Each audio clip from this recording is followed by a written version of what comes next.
The other day, I ended up flying back home from New York.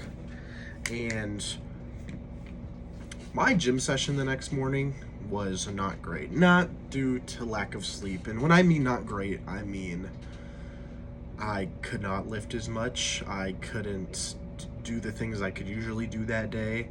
And I trained the entire time I was in New York. I found the gym and I made it happen, and I did what I could do. And it's only a week, so nothing theoretically should have changed. Just based off that information that I've given you. Now, what I haven't said yet is I had 3 margaritas before I hopped on that plane. Yes, I'm 21. I'm an adult. I can have a margarita. And this is the first time. I'm somebody who doesn't drink a whole lot. I prefer alternatives, if you know what I mean. And I just didn't realize how big of an effect alcohol has on your training. And I don't understand how people can do that every day. It honestly kicked my ass, dude. Like, I really mean this. Like, I got on the Stairmaster, I thought I was gonna throw up the whole time, and I wasn't like fucked up. But, you look at the salt and you look at the sodium and sugar and obviously alcohol, and then the airplane that is supposed to dehydrate you when you're on the fucking air. I didn't know that. And it was, yes, not proper hydration, but definitely just alcohol. Like, that's what it was. And, my body trying to use alcohol and shitty sugars as fuel. You're gonna feel like crap. It's not great for you. It's not good at all. So I think I'm just gonna go completely sober. It's been, on top of alcohol, it's been about 2 weeks since the alternatives I've been using. And I have to say, I'm feeling a lot better. I have a little bit of social anxiety. I'm not gonna lie, that's just a part of me. I can usually battle it, but I was gonna go out. Today's the 4th of July. I was gonna go out, and I didn't, simply because my battery's done. But also, I feel as if I'm getting better at prioritizing myself throughout this journey of life. Because I used to never do that. I used to give up everything to go hang out with somebody. That was just how I was. I always felt alone. That's how I was wired. And I think probably up until about a couple months ago, I think I would have made the same choice. Which I didn't realize was like a big thing for me. And honestly, I did kind of hate it myself, the fact that I was so wired like that. Like, yes, somebody was like I craved it, right? I craved the attention when I was a little bit younger. And it's so weird being so okay with being alone. It's honestly pretty new to me. I get deep. About a year ago almost, I ended one of the longest relationships I've ever had in my life. And it made me realize that I really want to work on myself, not because I wasn't happy with myself during the relationship, but it was because I completely lost myself in it. A lot of men and women will talk about how as soon as they get out of a relationship, they feel completely lost and they just don't remember who they were. But for me, hopping into that relationship, I never knew who I was. I was 19, 20. And I had just gone through some very traumatic things before and during that relationship. So coming out of it, I had to re-grieve and recuperate all of that. It's not that I was like, fuck the whole world, but it was more so like, why have I been bottling this up for so long? And so I finally have kind of adjusted with that, and I feel a lot better. I don't want to say miserable, because I don't want to give that power to it. I just definitely had not found myself yet. But 8-9 months later, I feel like I'm the best I'm ever doing in my life right now. Not that I'm at the peak, because that's a long way from now, but I have discovered my love for creating music and creating content and working out and taking care of myself, and being happy and alone and reading and taking my career way more seriously than I ever have. And it's not a distraction. I'm doing this for me. And I mean, that's really it. I've taken the time to really grieve. Am I completely over it? No. I'll say that right now. No. Am I happier? Yes. And I think that's what's important. And I don't know, like, I'm not even sure why I'm making this video, but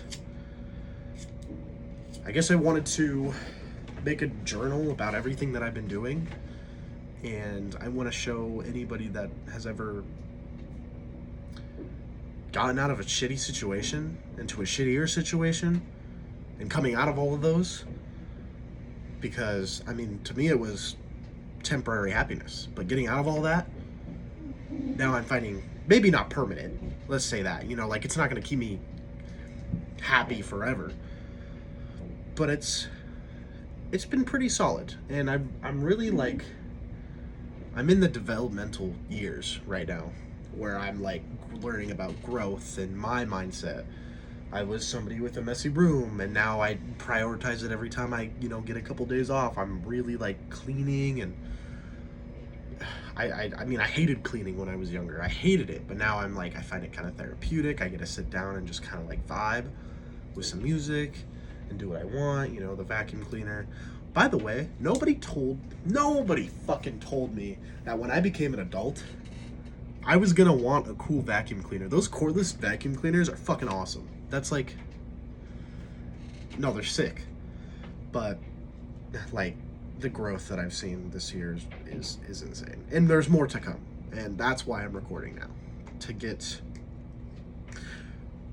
To record and journal the lower part of it, because again, I'm just kind of coming out of all of this into something that can be cool and amazing, and, you know, get that journey of my life.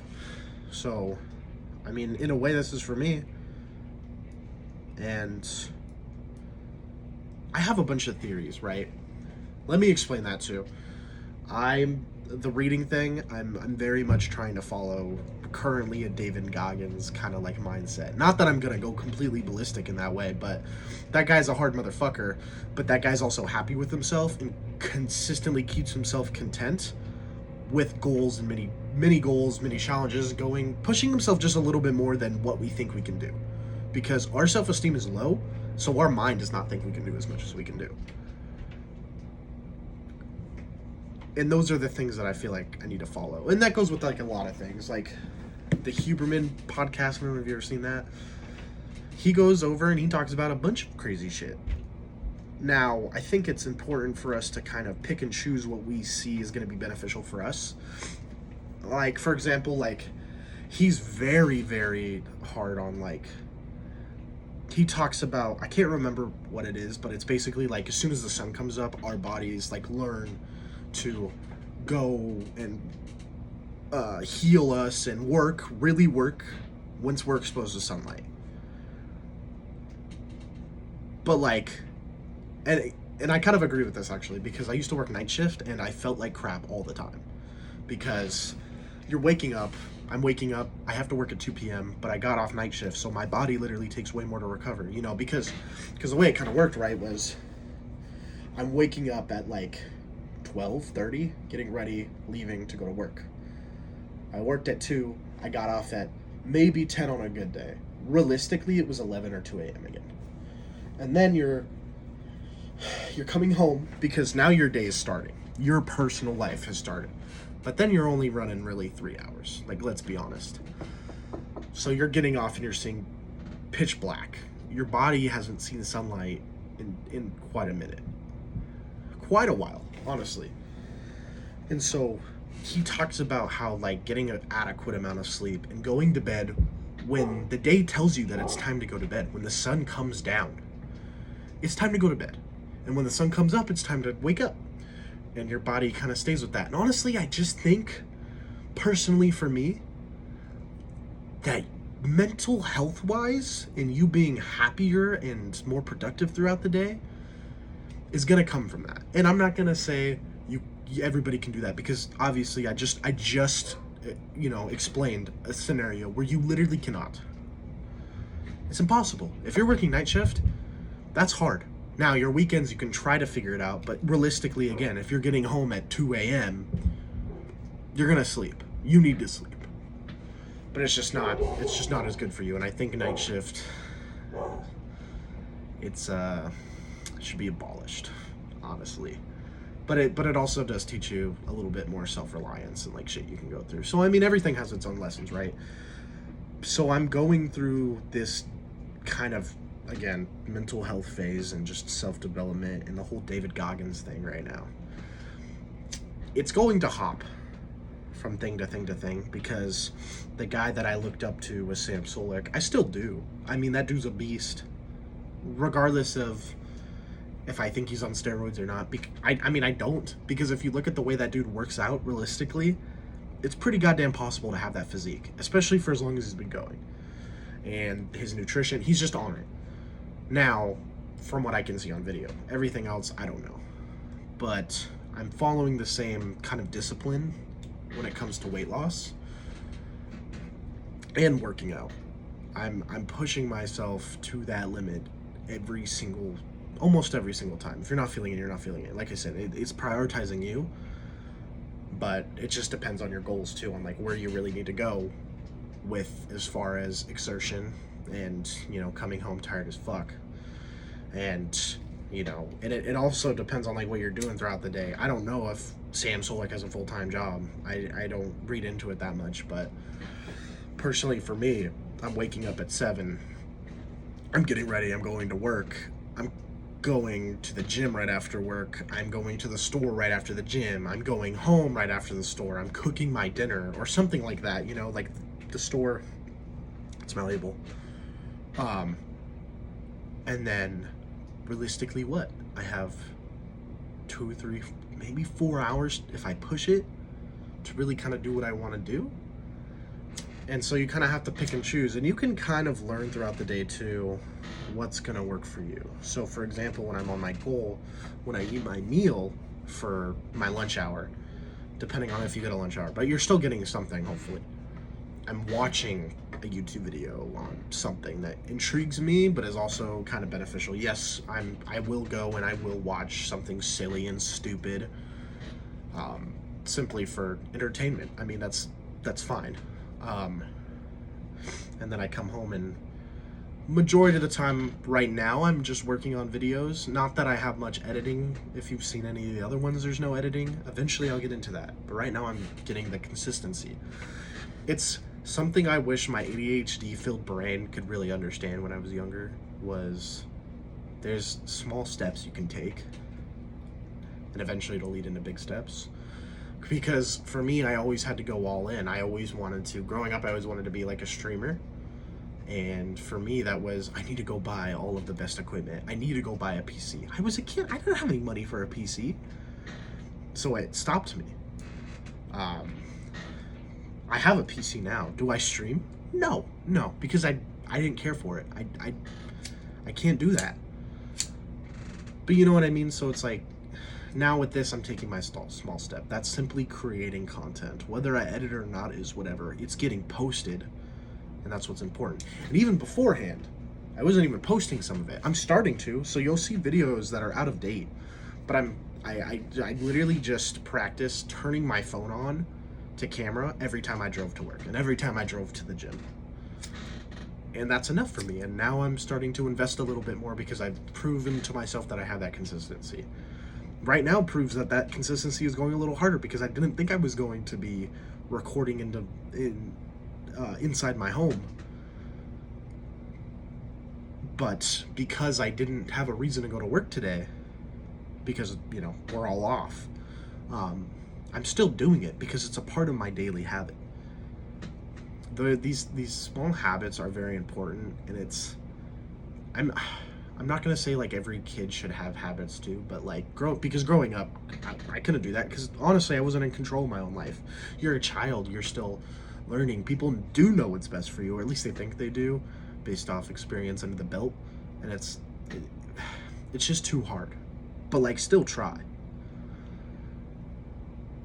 But when I'm an adult and I'm working my own job and I have these choices on what I'm going to do and what I can take off and what I can afford to do and all of that, it's a little bit different. You can definitely build those habits into place, for sure, for sure. I don't even know what I'm going to talk about right now, which is kind of the crazy thing. It's honestly, it's proving to myself too, because again, I have that social anxiety, not like a huge amount, but it's enough where I'm an awkward little fella, and it kicks my ass. But this is helping because I'm proving that I can literally sit here and talk to a phone. I'm literally looking at myself. I'm talking about random shit all the time that I find interesting. And I mean, I'm probably not at a point where I would do that with a person, like face to face, for no reason, but I'm getting there. I think I really am. And it's honestly, my job requires me to work with people, and I'm getting a lot better about like conversations. So there's definitely growth there. Excuses to me are like a shitty thing. I don't think you can use the same excuse forever, unless it's like a real reason, you know what I mean? But like, me being kind of awkward isn't a reason for me not to be able to talk to anybody, or like get out of my house, because I'm proving right now, based off me not using that excuse. This isn't an excuse that I've been bringing up. This is me explaining the challenges that I'm overcoming, if that makes sense. So when I talk about this on here, that's not an excuse, that's a challenge. Those are two different things, right? Because to me, an excuse is a stopping point. A challenge to me right there, like I can hop over that challenge, I can jump over it. It's like if I was in a dome, but there was actually just a fence in front of me that I can open. But anyways, I want to record this big change in my life, I guess. But I'm also trying to keep this like sweet and light, and it's almost 20 minutes, and I don't want to do that to everybody, but if anybody's watching, thanks for watching.